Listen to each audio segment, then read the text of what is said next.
You understand? Yeah, but what the thing is, what are you known for? Is it? I mean, they were talking about inducement on the floor of on the grounds of the convention that day. They say that from what they hear and from what they saw, or maybe they also had people monitoring secretly. Go back to the elections that took place on those states, for example, and here, you know, the issue of how many money, you know, exchange hands.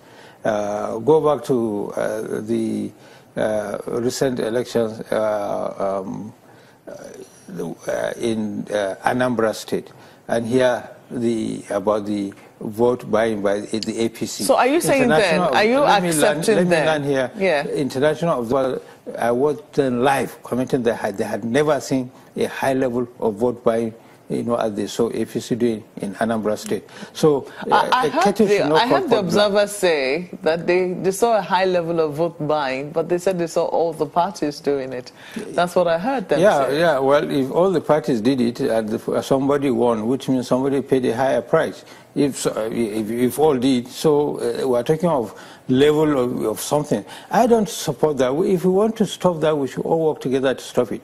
Not that you do it more than another person, and you want to I pretend to be holier than thou. That's not the way to look at it. So you accept that there was inducement on the grounds? Is that what you're saying? It is. I can't rule not on ground. When aspirants go and meet delegates, whether PDP or APC, they don't leave them empty-handed. Every politician knows that they give them what they call transport and feeding allowances. I was not there, so I don't know what they were giving them. So don't go and give, and if somebody gives, then you now complain that why should he give? Yeah, but the people who were saying that they got as much, we don't know how true it is, I cannot confirm it, but they got as much as $20,000. Oh, my God. What is there in party leadership that somebody will even have to pay that? Even if you're going for a presidential ticket, that level of issue is ridiculous, it's crazy. I've never seen a dollar note with my eyes being given to any individual.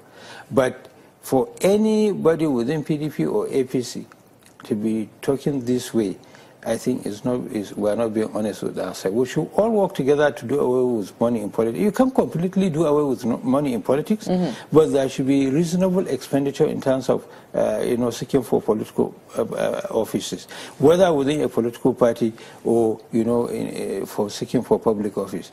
And mind you, why is APC afraid of convention? How many conventions have we had?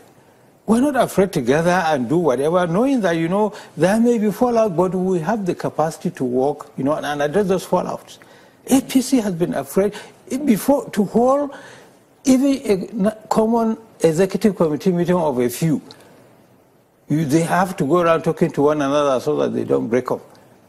So, and then we that have been democratic following the process is all they'll be making this comment. How confident are you moving forward that the PDP will be able to pull together and provide a formidable opposition to the APC come 2019? Well, they should watch the exodus from APC to PDP. It has started. Has it? Of course, it has started. What people don't even know is the grassroots exodus. Because this grassroots exodus, they don't have the money to invite, media coverage and whatever. That is the most potent.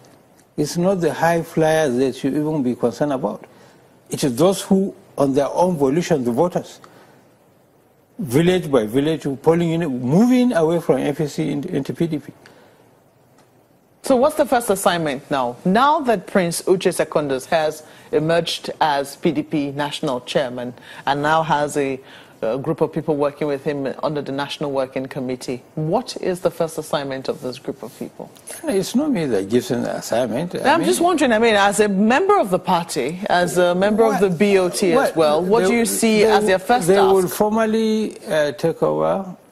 We'll hand over formally, ceremonial handover at 11 today, and I'm sure each of the aspirants seeking for this office must have had his or her agenda of what he or he wanted to do, if elected. Again, that the party took a major decision before election. The most comprehensive constitutional amendment was done to make the party more democratic, to broaden the political landscape, to involve more of the grassroots in the process of electing, or nominating, either party officials or people to stand for election, and other key, decisions based on the Ekoramado and the Jenny Ghana reports. So he will be coming into office, or the team will be coming into office with a lot of major decisions of the party over the past 2 years based on how to reform the party. So already the agenda is there within the framework of the party manifesto. There are his own as party leader, manifesto again, and the structural amendments made, to our constitution to make it more democratic. Well, Senator Ahmed Markarfi, we have to thank you most kindly for coming on Sunrise Daily. My pleasure. Well, he was the national chairman of the caretaker committee of the People's Democratic Party, but he's still a member of the board of trustees of the PDP. Sunrise Daily will continue in just a moment. Don't go away.